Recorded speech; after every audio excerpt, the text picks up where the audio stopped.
नमस्कार मेरे प्यारे मित्रों, मैं आप सबका दोस्त दिव्यम अंतानी फिर से हाजिर हूँ ये वीडियो हिंदी में लेके, ताकि ज़्यादा से ज़्यादा लोग इस हिंदी वीडियो को अपना सके, उससे अवगत हो सके। आज हम जिस टॉपिक पे बात करने जा रहे हैं वो टॉपिक मेरा दावा है कि आपने कभी ना सुना होगा ना कभी देखा होगा।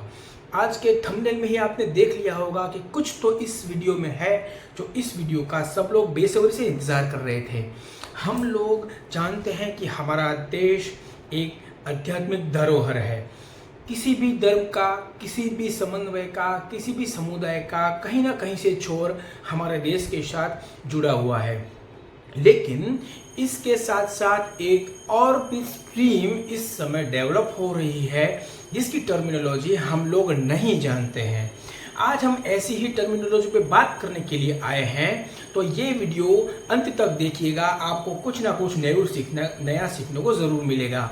इससे पहले मेरी आपको एक विनती है कि अगर आपने इस चैनल को सब्सक्राइब नहीं किया तो एक ही सेकंड लगेगा सब्सक्राइब का बटन दबाने में, और उसके बाद का एक सेकंड लगेगा बेल का आइकन दबाने में, जिससे इस चैनल से जुड़े हुए इस प्रकार के सभी वीडियो आप तक समय के साथ पहुंचते रहें।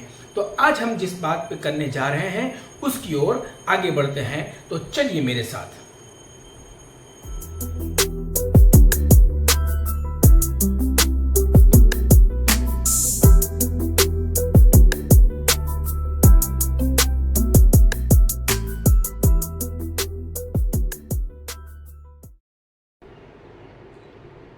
दोस्तों, हम सब जानते हैं कि किसी भी देश की संस्कृति या उसके आर्थिक विकास के लिए अध्यात्म जितना ज़रूरी है उतना ही ज़रूरी है उसका इंडस्ट्रियल और मोनेटाइज डेवलपमेंट। हर एक देश के लिए उसकी अर्थव्यवस्था को बनाए रखने के लिए उसका धन, उसका अर्थ और उसकी फॉरेन करेंसी रिजर्व जो है वो बहुत ही इम्पॉर्टेंट है। इस वीडियो में हम कोई टेक्निकल बात नहीं करने वाले, कोई लंबी स्पिरिचुअल बात नहीं करने वाले या कोई कॉमर्स से रिलेटेड बात नहीं करने वाले। इस वीडियो में हम केवल बात करने वाले हैं उस चीज़ की कि जो आपके आसपास है, शायद आपके अंदर भी है लेकिन हम उसको पहचान नहीं पा रहे। ये टर्मिनोलॉजी से अभी तक हम लोग इसलिए फ्रेंडली नहीं है क्योंकि इसके बारे में किसी ने आपको बताया ही नहीं है। अगर आप एक टर्मिनोलॉजी के साथ जुड़ते हैं तो आप ऑटोमेटिकली दूसरी टर्मिनोलॉजी को भी अपने साथ जोड़ लेते हैं। हम लोग एक टर्मिनोलॉजी से बेहद अच्छी तरह से अवगत हैं, लेकिन ये जो टर्मिनोलॉजी मैं आपको बताने जा रहा हूँ वो हमारे अंदर होने के बावजूद हम उससे दूर हैं। और ये टर्मिनोलॉजी इस प्रकार की है कि अगर आप उससे जुड़े हुए हैं तो ये एक गर्व की बात भी है कि आप एक स्ट्रीम में नहीं तो दूसरी स्ट्रीम में आके समाज के लिए, देश के लिए, अर्थव्यवस्था के लिए और खुद के लिए भी आप कुछ कर रहे हैं। तो आज हम उस टर्मिनोलॉजी की ओर बढ़ते हैं कि जो हमारे देश के और किसी भी देश के डेवलपमेंट में, आपके पर्सनल डेवलपमेंट में स्पिरिचुअलिटी जितना ही इम्पोर्टेंट रोल प्ले कर रहा है। तो आज हम उस टर्मिनोलॉजी के लिए ध्यान देते हैं। दोस्तों, हमारा देश साधु संतों फकीरों का देश है। इसका कहने का मतलब ये है कि हमारे देश की स्पिरिचुअल पावर बहुत अच्छी है। पूरे विश्व में एक स्पिरिचुअल गुरु के रूप में हमारा देश पहले से ही रहा है। उच्च कक्षा के शिक्षा और उच्च गुणों के साथ हम लोग बड़े हुए हैं और पूरी दुनिया में भारतीयों की स्पिरिचुअलिटी जो है वो एक मिसाल बन के आज भी बाहर आ रही है, सदियों से चली आ रही है और सदियों तक चलती रहेगी।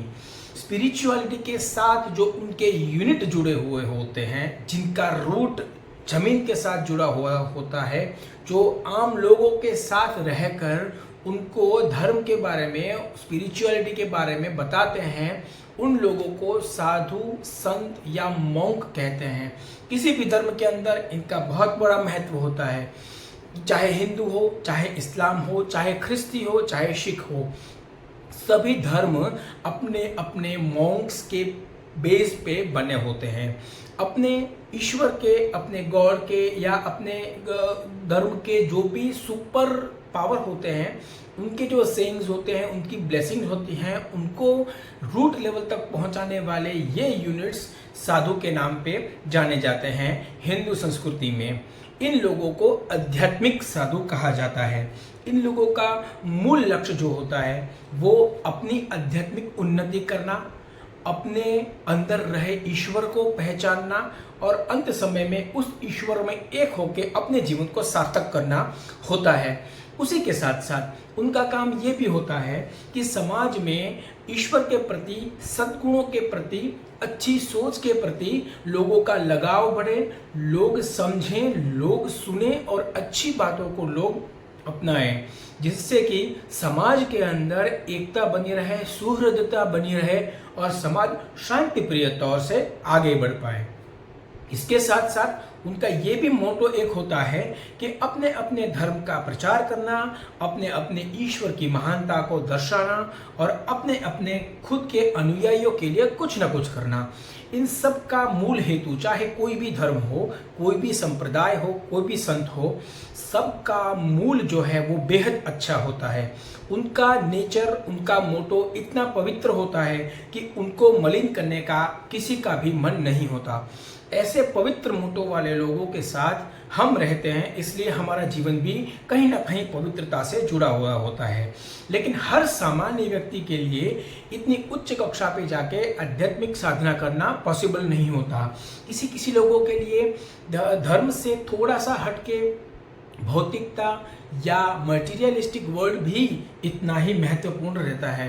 लोगों के लिए पैसे इकट्ठा करना, मौज शौक के साधन को भी अपने पास लेना और इसके साथ साथ दुनिया की सारी खुशियां जो पैसों से मिल सकती है उनसे जुड़े रहना, उनको हासिल करना, वो भी उनके लिए एक मोटो रहता है। शायद हम में से भी कोई होगा कि जिसके दिल में एक अच्छी बड़ी गाड़ी लेने की या बड़े घर लेने का या फॉरेन टूर करने का एक मन होगा। तो हम भी स्पिरिचुअलिटी के साथ साथ उस मटीरियलिस्टिक वर्ल्ड से भी जुड़े हुए हैं जो हमें जीने की एक इच्छा प्रकट करता है, हमें जीने का एक लालसा वाला रूप दिखाता है और हम में एक प्रकार का वो पैशन जगाता है कि हम स्पिरिचुअल के साथ साथ मटेरियलिस्टिक वर्ल्ड को भी हम एक्सेप्ट करें और दोनों का बैलेंस बना के हम अपनी लाइफ जो है वो व्यतीत करें, जिससे कि अंत समय में हमें कोई भी दुख न रह जाए कि ये चीज़ हमारी ज़िंदगी से करने की बाकी रह गई।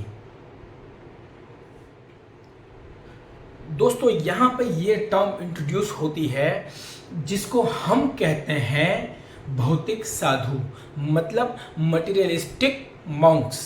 जैसे स्पिरिचुअल मॉन्क्स होते हैं उसी तरह से मटेरियलिस्टिक मॉन्क्स अपनी मटेरियलिस्टिक लाइफ को प्रोजेक्ट करने के लिए बहुत मेहनत करते हैं। ऐसे लोग हमेशा नास्तिक, हमेशा एथिस्ट हो ऐसा ज़रूरी नहीं है, लेकिन ये लोग स्पिरिचुअलिटी से ज़्यादा या उसके बराबर ही मटेरियल वर्ल्ड को भी इम्पोर्टेंस देते हैं। जिससे कि मैं आपको एक बात बता सकता हूँ कि कोई व्यक्ति अगर ब्लाइंड डिज़ायर से किसी एक लक्ष्य के पास, जैसे समझ लीजिए मर्सिडीज गाड़ी लेने के पीछे या फिर 5 BHK बंगलो बनाने के पीछे अगर वो लगा हुआ है तो he is a materialistic monk. Spiritual जो मॉन्क्स होते हैं उनका काम होता है कि समाज के साथ साथ खुद का भी उद्धार करें। उनको अगर ईश्वर के पास जाना है, उनको ईश्वर की प्राप्ति करनी है, तो वो 100% डेडिकेशन से खुद को उस अग्नि में झोंक देंगे, जिससे उनको ईश्वर मिल पाएगा। वो ब्लाइंडली मेहनत करेंगे, पूजा पाठ करेंगे, माला भी करेंगे और ध्यान भी करेंगे, जिससे वो ज़्यादा से ज़्यादा अपने लक्ष्य के नज़दीक जाएं। इसी तरह ये मटीरियलिस्टिक मॉन्क्स भी जो होते हैं वो भी अपनी मटीरियलिस्टिक डिज़ायर पूरी करने के लिए उतनी ही शिद्दत से, उतनी ही लगन से काम करते हैं पैसा कमाने के लिए, और उनकी जो भी भौतिक ज़रूरतें जो उनके दिमाग में चल रही हैं, जो उनके लक्ष्य में हैं, उनको पूरा करने के लिए। मेरा कहने का मतलब ये है कि जितने स्पिरिचुअल मॉन्क्स अपने डेडिकेशन से काम करते हैं उतने ही डेडिकेशन से कभी कभी मटेरियलिस्टिक मॉन्क्स भी काम करते हैं। हम यहाँ पे अपनी जात को, खुद को इस तरीके से रिलेट कर पाएंगे कि हम शायद 100% स्पिरिचुअल मॉन्क्स नहीं बन सकते, लेकिन कुछ हद तक स्पिरिचुअल मॉन्क्स को फॉलो करके मटेरियलिस्टिक मॉन्क्स की लाइन में भी हम जा सकते हैं, और शायद हम लोग जा ही रहे हैं, क्योंकि ये वीडियो देख रहे हर एक व्यक्ति के मन में कुछ ना कुछ मटेरियलिस्टिक डिमांड है, कुछ ना कुछ मटेरियलिस्टिक डिज़ायर है। वो डिज़ायर को फुलफिल करने के लिए वो आज भी शिद्दत से मेहनत कर रहा है। अगर आप सवेरे उठ के ऑफिस जाते हैं उसी इच्छा के साथ कि मुझे महीने के अंत में सैलरी मिलेगी, अगर आप सवेरे अपनी शॉप खोलते हैं तो शाम तक एक अच्छा व्यापार करने की इच्छा के साथ ही आप दिन की शुरुआत करते हैं, अगर आप बड़े बिजनेस टाइकून हैं तो भी आप वही सोचेंगे कि आज मैं कौन से नए प्रोजेक्ट के बारे में बात करूंगा जिससे कि मेरी कंपनी की नेटवर्थ 2 गुनी या 3 गुनी हो जाए। या फिर एक छोटा सा ठेले वाला इंसान भी अगर ये वीडियो देख रहा है तो वो भी ये सोचेगा कि आज मेरे ठेले से इतनी बिक्री हो जाए कि मैं शाम को मेरी बेटी के लिए एक अच्छी सी चॉकलेट घर पे लेके जा सकूं। ये सब जो है ये मटेरियलिस्टिक डिजायर के एक उदाहरण के रूप में हम इसको ले सकते हैं। और अगर हम स्पिरिचुअल में उतने आगे नहीं बढ़ पाए तो मटेरियलिस्टिक में एक लिमिट तक आगे बढ़ के खुद को साबित कर सकते हैं। क्योंकि अंत में तो बात यही है कि अगर स्पिरिचुअल आपको एनलाइनमेंट चाहिए तो मन के अंदर शांति होनी सबसे ज़रूरी है। एक बात यहाँ पे ये नोट करने जैसी है मेरे प्यारे दोस्तों कि जब आप अगर सांसारिक जीवन जी रहे हैं तो आपको मानसिक शांति का एक स्टेप तभी मिल पाएगा कि जब आपके पास एक फिनेंशियल स्टेबिलिटी होगी, फैमिली के अंदर भी आपकी स्टेबिलिटी होगी और आप एक अच्छी भौतिक लाइफ जी रहे होंगे। उसके बाद अगर आपके दिमाग से एक फ्रस्ट्रेशन निकल जाएगा, टेंशन निकल जाएगा कि मुझे और कुछ चाहिए, उसके बाद आप पीसफुल लाइफ का स्टेज आप क्रॉस कर सकते हैं। तो स्पिरिचुअल एनलाइटमेंट के लिए पीसफुल माइंड का अगर स्टेप हम क्रॉस कर लेंगे तो फैमिली और फिनेंस के हिसाब से हम फ्री होके अपने आप को स्पिरिचुअल लाइफ की ओर डाइवर्ट कर पाएंगे। आज के लोगों का बड़ा ये मन होता है कि हम स्पिरिचुअल लाइफ करें, लेकिन ये स्टेप हम भूल जाते हैं।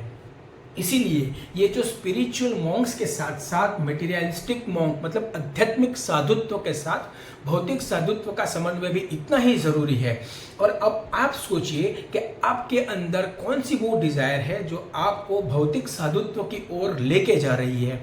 हम सब कहीं ना कहीं साधु हैं, हम कहीं ना कहीं एक डेडिकेटेड वर्कर हैं, चाहे वो स्पिरिचुअलिटी की ओर हो चाहे वो मटेरियलिस्टिक की ओर हो, लेकिन हम सब अपने आप को कहीं ना कहीं डेडिकेट करके काम कर रहे हैं और वो अपने आप में एक बड़ी बात है। क्योंकि किसी भी लक्ष्य की ओर काम करना, उनकी तरफ एक नज़र रख के आगे बढ़ना और ऐसा करना, ये अर्जुन वाली मेंटालिटी से कम नहीं है।